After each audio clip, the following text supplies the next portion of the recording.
حضور کا وسیلہ نہیں پکڑ سکتے، حضور کے لیے وسیلہ مانگ سکتے ہیں کہ یا اللہ آتے ہی الوسیلۃ والفضیلۃ وبعث مقاما محمودا، یا اللہ مقام وسیلہ جو ہے یہ ایک جنت میں سب سے اونچا درجہ ہے، وہ ہمارے نبی کو عطا فرما۔ یہ معنی نہیں کہ ہم وسیلہ پکڑیں۔ خدا نے ہمیں پوری ہماری زندگی کو نبی کا محتاج کیا، اس لیے کہ دین سے یہ نبی نہ نکال سکے۔ بندوں نے نبی کی زندگی میں ایک کوشش کی تھی، راتوں رات مدینے کے باہر ایک مسجد بنائی تھی، جس کے بارے میں شاعر نے کہا تھا مسجد تو بنا دی شب بھر میں ایمان کی حرارت والوں نے۔ یہ واحد مسجد تھی جو ایک رات میں بنی تھی، اور وہاں لوگوں نے مسجد اس لیے بنائی تھی کہ وہاں نبی کے پیچھے غلاموں کے ساتھ کھڑے ہو کے نماز پڑھنی پڑتی ہے۔ ہم اپنی امیروں کی علیحدہ مسجد بنائیں گے جہاں ہم اللہ کو ڈائریکٹ راضی کریں گے، ہمیں نبی کے وسیلے کی ضرورت ہی نہیں پڑے گی۔ یہ نبی کو درمیان سے نکال کے اللہ کو راضی کرنے کے لیے پوری رات اس مسجد میں اللہ اللہ تسبیحاں سجدے ذکر قنوت سب لاتے رہے۔ صبح کو جبرائیل نے آ کے اپنے پر نبی کے قدموں سے مس کر کے کہا اللہ بعد درود و سلام کہتا ہے ابا کو ساتھ نے اس مسجد کو گرا بھی جلا بھی گرا بھی جلا بھی گرا بھی جلا بھی۔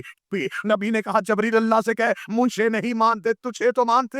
جبرائیل کا خدا کہتا ہے میں لعنت کرتا ہوں اس عبادت پہ جس میں میں ہوں اور تو نہ ہو۔ کبھی بھی زندگی میں یہ نہ سوچنا کہ دین میں کسی کی ذاتی مرضی چلتی۔ اللہ نے کہا قرآن میں نماز پڑھو، یہ نہیں بتایا کیسے پڑھنی، میرے اللہ کیسے پڑھے، فرمایا جیسے میرا نبی پڑھتا۔ روزے کا حکم ہے کب کھولیں، جب نبی کھولتے تھے۔ 4 چیزیں جس میں امت کھڑی ہے، اللہ، نبی، اہل بیت، صحابہ۔ اللہ، نبی، اہل بیت، صحابہ۔ میں اتحاد کا فارمولہ دینے لگا ہوں آج نبی کی اس میلاد کی تقریب میں۔ اللہ خالق، اللہ مالک، اللہ سب کچھ، اللہ پالنہار، اللہ علی کل شیء قدیر، اللہ مختار۔ اللہ کے بعد جو مانو وہ نبی کو مانو، کلمہ نبی کا پڑھو، اطاعت نبی کی کرو، عزت نبی کی کرو، لیکن کبھی بھی نبی کو اتنا نہ مانو کہ نبی اللہ سے بڑھ جائے۔ نبی کی عزت ہے لیکن ایک حد، اللہ کی عبادت ہے، مصطفیٰ کی اطاعت۔ نبی کو مانو لیکن اتنا نہیں کہ نبی اللہ سے بڑھ۔ منت اہل بیت سے مانگو، مراد اہل بیت سے مانگو، اولاد اہل بیت سے مانگو، مشکل کشائی اہل بیت سے کرواؤ۔ کبھی بھی اہل بیت کو اتنا نہ مانو اہل بیت نبی سے بڑھ جائیں۔ مسجدیں صحابہ کے نام پہ بنواؤ، بچوں کے نام صحابہ کے نام پہ رکھو، لیکن کبھی بھی صحابہ کو اتنا نہ مانو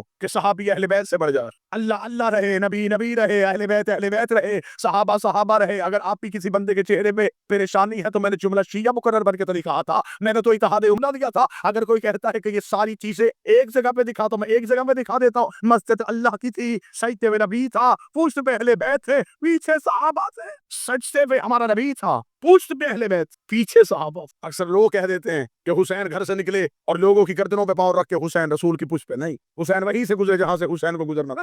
اگر حسین کا پاؤں کسی کی گردن میں آ جاتا تو پھر وہ صحابی رضی اللہ عنہ رہتا علیہ السلام ہو جاتا۔ حسین وہیں سے گزرے جہاں سے حسین کو گزرنا تھا، رسول کی پشت پہ آ کے حسین بیٹھے۔ صحابہ سجدے سے سر نہیں اٹھا رہے تھے اس لیے کہ نبی نے سر نہیں اٹھایا تھا۔ صحابہ کو انتظار تھا کہ نبی اٹھے تو ہم اٹھے، نبی کو انتظار تھا وحی آئے تو میں اٹھوں، وحی کو انتظار تھا جبریل لے کے جائے تو میں جاؤں، جبریل کو انتظار تھا خدا بھیجے تو میں جاؤں، خدا کو انتظار تھا حسین اٹھے تو میں بھیجوں۔ آج 12 ربیع الاول پورے ملک میں میلاد کے جلوس نکلے، اونٹنیاں بھی نکال دی گئی۔ یہ اونٹنیاں کیوں؟ تاکہ ہمارے بچوں کو نبی کی سیرت یاد رہے۔ یہ کیوں اونٹنیاں نکالی؟ یہ وہ اونٹنی ہے کیونکہ آج 12 ربیع الاول ہے، جب رسول کو لینے کے لیے حلیمہ آئی تھی تو مسلمان مولویوں نے کہا اس لیے وہ حلیمہ دائی اونٹنی اور ہمارے نبی کو اونٹنی پہ لے کے بیٹھی تھی، اس لیے آج تک اس اونٹنی کی وجہ سے جلوسوں میں اونٹنیاں نکالی جاتی ہے۔ سمجھ میں یہ بات ابھی تک نہیں آئی، جس پہ محمد بیٹھا کرتے تھے وہ مسلمانوں کو یاد ہے، اور جو محمد پہ بیٹھا کرتے تھے، جو پشت مصطفیٰ کے سوار تھے۔ عزت نبی کرنی ہے تو پھر مکمل کیجیے۔ یہ نوجوان تشریف فرمائیں، ان کے ایک بیج لگا ہوا ہے رسول کی نالین کی شبیہ،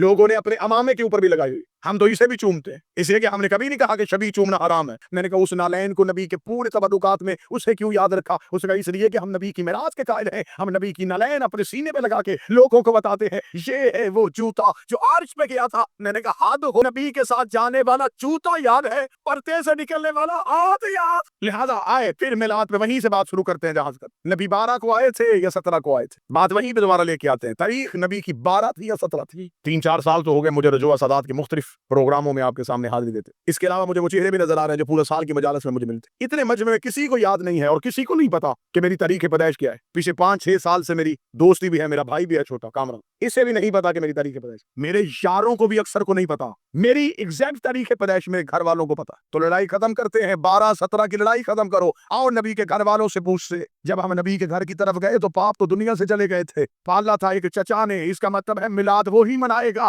جس کا ابو طالب کے ساتھ تعلق۔ میرے اہل سنت بھائی تشریف فرمائے ہیں، ہم آج کے دن آپ کو اپنا عقیدہ سنائیں۔ ہم شیعہ رسالت کو مانے تو ہم کیسے مانتے؟ ہمارا عقیدہ یہ ہے میرے اہل سنت بھائیوں سے ایک لمحے کے لیے میں اپنا عقیدہ پڑھنے لگا. مذہب جعفریہ کا پیتا. ہمارے عقیدے کے مطابق رسول نے کسی دائی کا دودھ نہیں پیا تھا. اب جو میرے اہل سنت بھائی تشریف فرما ہے وہ بڑی محبت کے ساتھ مجھ پہ سوال کرے کہ آپ کا عقیدہ یہ کیوں ہے. میں دلیل دیتا ہوں. آپ اپنے علماء سے پوچھئے گا کہ اگر کسی دائی نے ہمارے نبی کو دودھ پلایا تھا تو اس دائی کا مذہب کیا تھا. اگر وہ آپ کو کہیں کہ مسلمان تھی تو آپ کہیے گا مولانا آپ نے تو ہمیں بتایا کہ نبی 40 سال تک خود نبی نہیں تھے. تو جب نبی خود ہی نبی نہیں تھے اس نے کس کا کلمہ پڑھا؟ اگر وہ کہیں گے کلمہ نہیں پڑھا اور دودھ پلایا تھا تو قرآن کی آیت میری طرف سے مولوی کے سامنے کر دینا. اللہ قرآن میں کہتا وحرمنا علی المناصع، ہم نے حرام کر دیا تھا تائیوں کا دودھ موسیٰ پہ. شرم کر، موسیٰ نوکر ہے، یہ سردار ہے. موسیٰ رعیت ہے، یہ آقا ہے. 3 دن کا موسیٰ تو کسی تائی کا دودھ نہیں پیتا. نبی کو پتہ ہی نہیں تھا حلال کیا ہے حرام. نعت پڑھی جاتی ہے تیرا کھاواں تے تیرے گیت گاواں یا رسول اللہ. تو جس کا کھائے تو اس کا گائے اور جس کا نبی کھاتا رہا.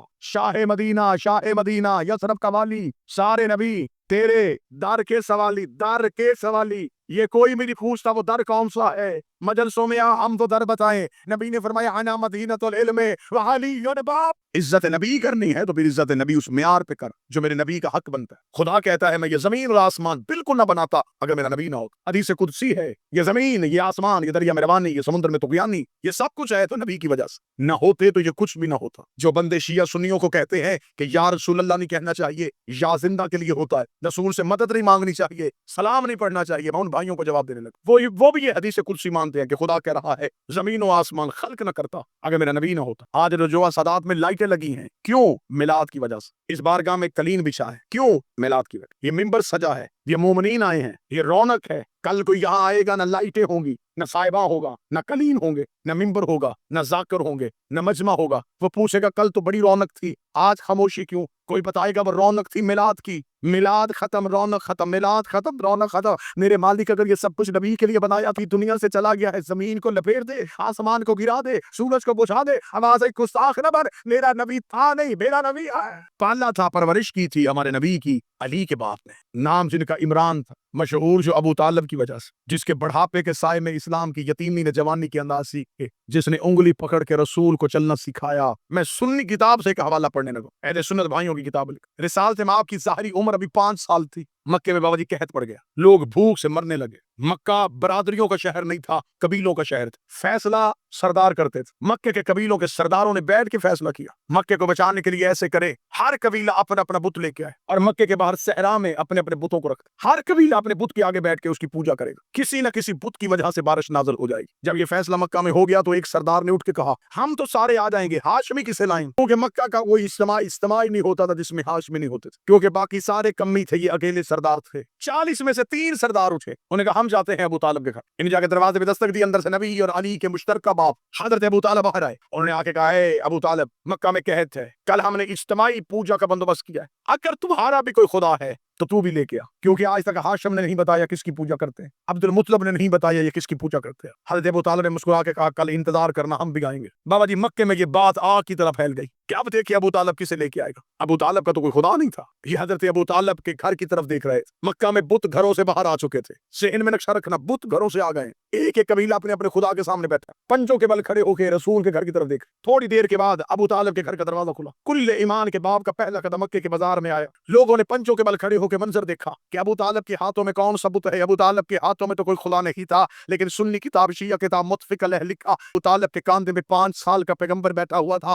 اپنے 5 سال کے مصطفیٰ کو کاندھے میں بٹھا کے مکے کی گلیوں سے ٹہلتے ہوئے ابو طالب جا رہے تھے اور مکے کے سریم سے گزر کے کتابیں کہتی آج مکے کی اتنی اونچی چوٹی پہ جا کے کھڑے ہو گئے کہ مکہ میں گھر کے شہر میں بیٹھی ہوئی کافروں کی ماں، گود میں لیٹے ہوئے کافروں کے بچے بھی ابو طالب کا چہرہ دیکھ رہے تھے. ہر مرد و سر ابو طالب کا چہرہ دیکھ رہا تھا. ابو طالب جب مکے کی چوٹی پہ جا کے کھڑے ہو گئے، عرب کے کافروں نے کہا ابو طالب ہم نے کہا تھا خدا نے کیا، تو اپنے بھتیجے کو لے کے آ گیا ہے. ابو طالب تو بتا کیا تو بھتیجے کی پوجا کرتا ہے؟ ابو طالب نے کہا ان خداؤں کو کیوں ہرایا ہے؟ کہنے لگے پارس کریے. حضرت ابو طالب نے چھوٹے ہاتھوں کو تھاما، آسمان کی جانب کر کے کہا میرے اللہ تجھے ان ہاتھوں کا واسطہ، آسمان سے بارش نازل کر. ادھر مکے میں پتلی آئی، آسمان سے بارش ہونی شروع ہوئی. مسکراہٹ آئی، آواز پروردگار ابن محمد یہ قرصہ یاد رکھنا، آج ابو طالب نے اونچائی پہ کھڑے ہو کے تیری نبوت کا اعلان کیا ہے، کل پلانوں کا ممبر بنا کے. لے بات تمام ہو گئی. ذکر جس کے لیے آئے تھے چہرے پہ خوشی آ گئی، مسکرا پڑے. بس یہی ذکر میلاد ہے.